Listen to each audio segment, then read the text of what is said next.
नीट ऐक.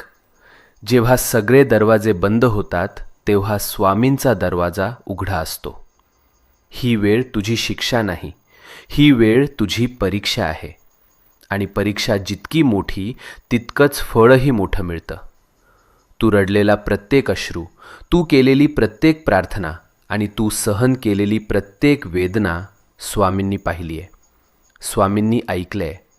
आणि आता स्वामी सांगत आहेत, बस झालं रडणं, आता उभं राहायची वेळ आली. भूतकाळ तिथेच सोड. जे गेलंय ते संपलंय. आता तुझं जीवन नव्यानं सुरू होणार आहे.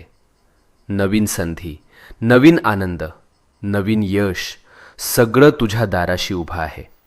फक्त एक पाऊल पुढे टाक आणि मनापासून सांग, मी तयार आहे स्वामी, माझं आयुष्य बदलायला तयार आहे. आणि मग बघ चमत्कार कसा घडतो ते.